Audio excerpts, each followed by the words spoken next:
امریکی صدر ٹرمپ اور کینیڈین وزیر اعظم ملاقات بے نتیجہ رہی۔ کینیڈین وزیر اعظم مارک کارنی نے وائٹ ہاؤس میں صدر ٹرمپ سے ملاقات کی، مگر ٹیرف کے معاملے پر کوئی بڑا اعلان سامنے نہ آ سکا۔ ٹرمپ نے کارنی کو سخت مگر مضبوط مذاکرات، جبکہ کینیڈین وزیر اعظم کارنی نے صدر ٹرمپ کو انقلابی صدر قرار دیا۔ صدر ٹرمپ نے باتوں ہی باتوں میں کینیڈا کو امریکہ میں ضم کرنے کی بات کی اور کہا، میں تو مذاق کر رہا تھا۔ ٹرمپ نے کہا، گاڑیاں بنانے والی کینیڈین کمپنیاں امریکی صنعت کو نقصان پہنچا رہی ہیں اور دونوں ممالک حریف بن گئے ہیں۔ کارنی نے امید ظاہر کی کہ امریکہ کے ساتھ ایک بہترین معاہدہ طے کر لیں گے۔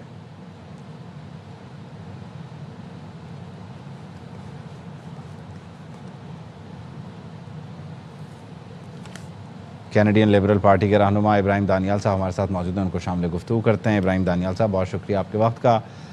آپ سمجھتے ہیں کہ یہ ملاقات نتیجہ خیز ہونی چاہیے تھی جو کہ نہیں ہوئی؟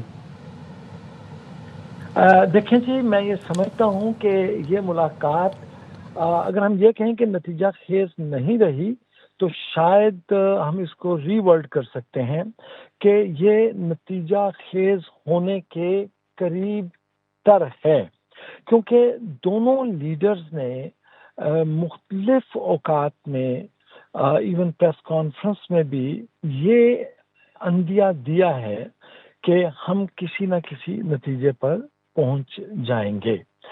ویسے بھی امریکہ کو اس بات کا پتہ ہے کہ جو نیبر ہیں جیسے میکسیکو ہے اور کینیڈا ہے، اس کے بغیر امریکہ جو امیڈیٹ خطے میں وہ کامیابی حاصل نہیں کر سکتا اگر وہ اکیلا کامیابی حاصل کرنا چاہے، اور یہ بڑا واضح ہو چکا ہے۔ دوسری بات یہ ہے کہ اگر آپ یہ دیکھیں کہ کارنی نے اس پوری میٹنگ میں basically prime minister Carney upper hand رہے ہیں۔ جیسا کہا جاتا ہے کہ وہ ایک بہت بڑے نیگوشیٹر ہیں، تو انہوں نے جتنی بھی نیگوشیشن ٹیکنیکس استعمال کی ہیں اس میں ایک تو ٹائم بائی کرنے کا، دوسرا پازیٹیو جیسچر دینے کا، اور تیسرا یہ ہے کہ وہ سمپل ٹریڈ نہیں کرنا چاہ رہے۔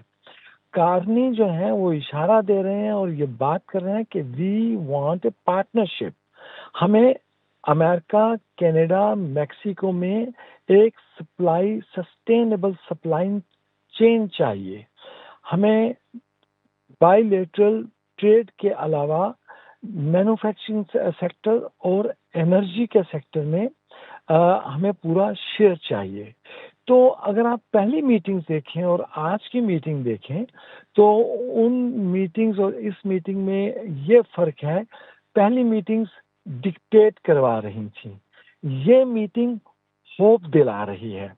تو میں یہ سمجھتا ہوں کہ اور یوزلی کینیڈا میں بھی یہ بات مختلف جو ہے جگہ پہ یہ سوچی اور سمجھی جا رہی ہے کہ کارنی کی یہ میٹنگ مچ بیٹر رہی۔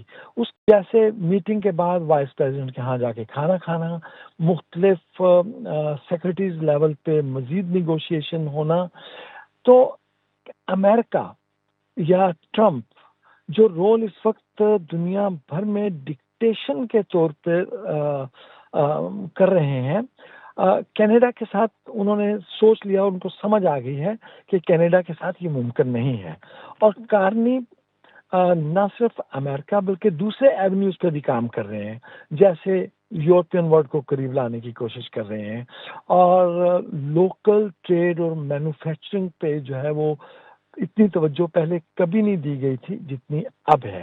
تو میری ذاتی رائے بھی ہے اور جو بات سمجھ بھی آ رہی ہے کہ یہ ڈیل سٹرائک یا سگنیچر نہیں ہوئے، مگر اس کا مطلب یہ نہیں ہے کہ ہم ڈیل کی طرف جا نہیں رہے۔ ڈیفینیٹلی ڈیل کی طرف جا سکتے ہیں اور آئندہ آنے والے دنوں میں پیش رفت ہوگی بھی، اسی کا دونوں رہنما نے اظہار کیا۔ بہت شکریہ ابراہیم دانیال صاحب۔